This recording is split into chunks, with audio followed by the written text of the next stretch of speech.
Sa panahong ito, ang Japan ang tinuturing na epicenter ng boxing dahil ito sa undefeated record at 2 division undisputed champion na kanilang pambato na si Naoya Inoue. Ngunit bago tayo magpatuloy ay inaanyayahan kitang mag-subscribe at pindutin ang notification bell upang palagi kang ma-notify sa mga bago nating video. August 24, 2019, isang Pinoy underdog ang naimbitahan sa bansang Japan. Ito ay si JC Absede, isang southpaw fighter, may edad na 24, may taas na 5'3 at tubong bukidnon. Dala ni JC ang hindi kagandahang kartada. Meron itong 19 win, 12 knockouts at 7 losses. Si JC ay naimbitahan ng mga Japanese promoter upang ilaban sa kanilang pambato na si Kento Hatanaka. Si Kento Hatanaka ay undefeated at may nakakatakot na ring record na 9 win all by way of knockout. Si Kento Hatanaka ay ang bagong prospect ng Japan na maaari daw sumunod sa yapak ni Naoya Inoue. Para sa isang Pinoy na boksidor, ang lumaban sa labas ng bansa ay isang malaking oportunidad. Ngunit ang isang malaking balakid ay alam naman natin na ang bansang Japan ay isa sa mga bansa na nagtotolerate ng korupsyon sa sports na ito. Kung kaya't kailangang ma-knockout ni JC si Kento Hatanaka upang makamit nito ang tagumpay. Sa pagsapit ng laban, tanging team lamang ni JC ang naroon at wala nang ibang taga-suporta ito. Samantalang ang kalaban naman nito na si Kento ay halos madistract ang Pinoy sa laban sa tuwing sila ay magsisigawan kapag nakakapagpatama ng mga suntok si Kento, at ito ay ating masasaksihan mamaya. Sa round 1, katulad ng mga ordinaryong boxing fight ay nagpapakiramdaman pa ang bawat isa.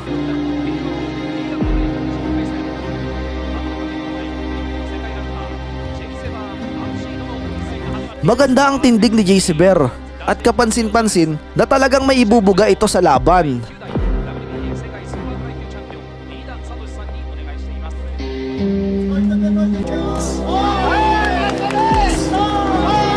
Unang nakapagpatama ng body shot si Kento na agad sinundan ng right straight.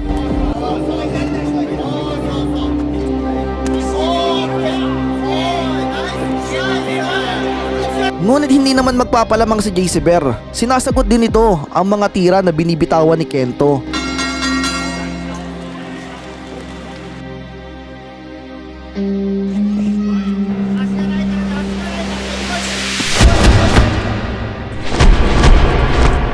Sa bungad ng round 2 ay unang nakapagpatama ng 1-2-3 combination si JC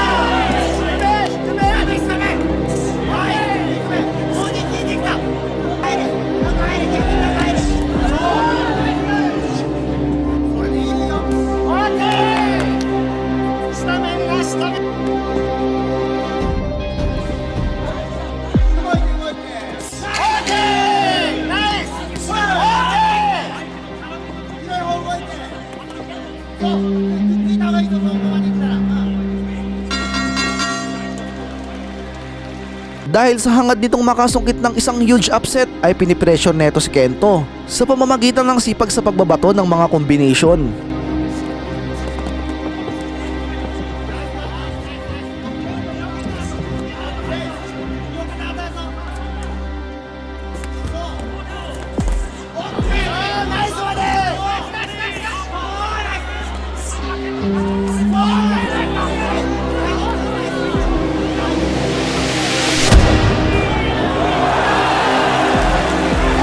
Sa pagpapalitan nila ng suntok sa round 3 ay na-corner si JC sa mga lubid at nagawa itong mababagsak ni Hatanaka.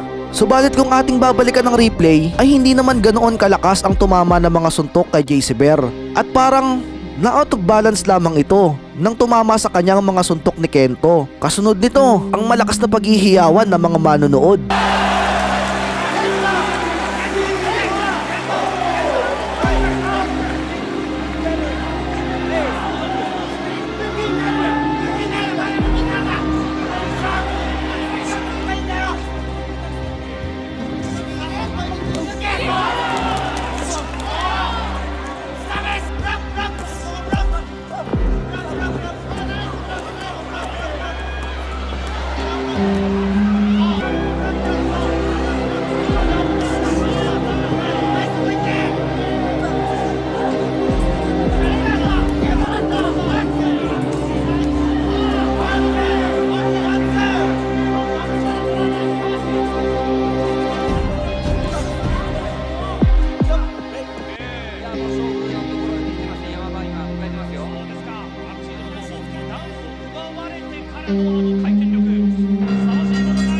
Sa puntong ito, kailangang doblehin ni Jezebel ang ingat sapagkat bihira lamang dumating ang ganitong uri ng oportunidad para sa kanya.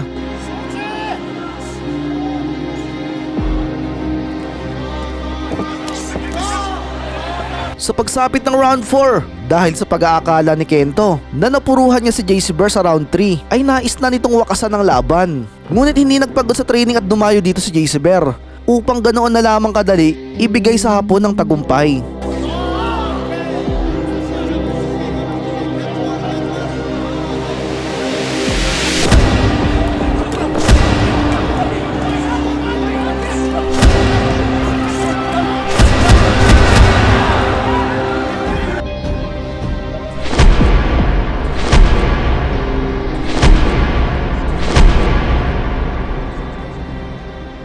Sa pagpapalitan nila ng mga suntok, nakapagpatama ng mga kombinasyon si Jezebel. Kabilang dito ang 4 na solidong suntok na naging dahilan ng agad na pagbagsak ni Kento.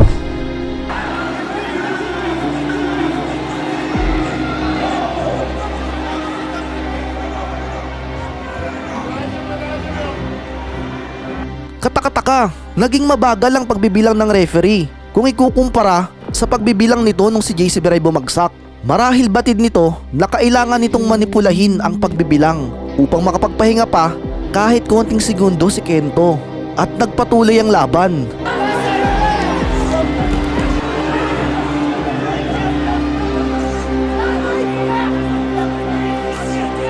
Dahil sa ginawa ng referee, bahagyang nakabawi ng lakas si Kento. Sa puntong ito naman, dahil matindi ang tinamong pinsala ng Hapon, nais nang samantalahin ni Jezebel ang pagkakataon at tapusin na ang laban. Kaya naman, nagpatuloy ito sa pagbibigay ng mga malalakas na atake.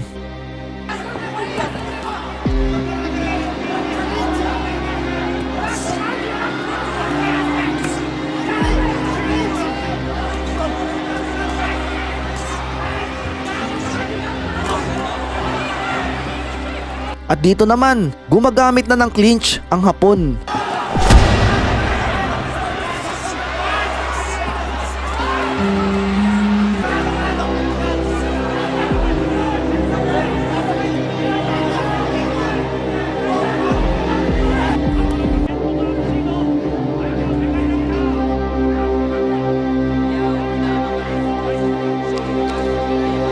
Ngunit sa patuloy na pagsisikap ni Jezebel na matapos ang laban, ay hindi pumabor dito ang pagkakataon at naisurvive ni Kento ang round 4.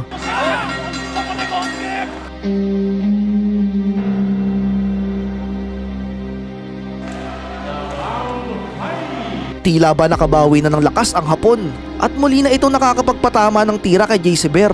Dahil dito, nagawang makuha ni Kento ang round 5.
Sa round 7, halatang pinoprotektahan talaga ng referee ang bata nila.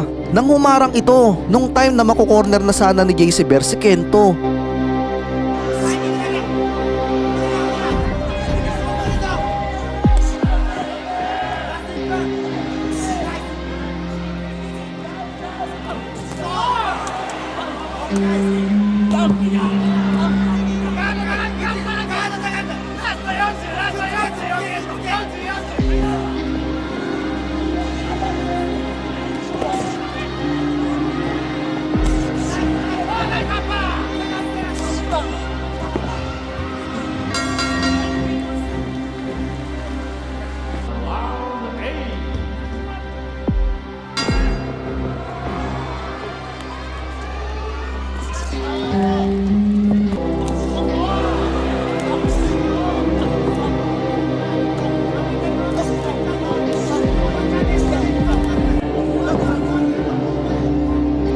Sa pagpasok ng round 8 ay pagod na ang parehong manlalaro. Ngunit buong tapang pa ring nagbabato ng mga mabibigat na atake si JC Bear, na sa aking palagay, si JC Bear ang nakalalamang sa mga puntos.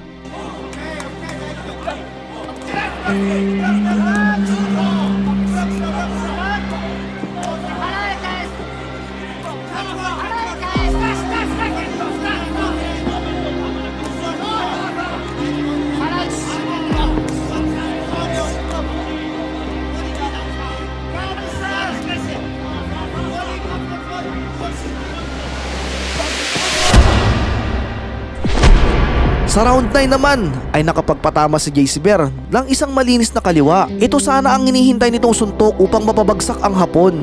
Ngunit sa kasamaang palad ay ininda lamang ito ng Hapon.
Sa pagpasok ng last round, pagod na ang parehong mandirigma. Ngunit sa pagkakataong ito, patuloy pa rin ang paghahangad ni JC Bear ng isang knockout upang masigurado ang pagkapanalo. Kaya naman sa mga huling segundo ng last round ay binuhos nito ang buong lakas nito sa laban.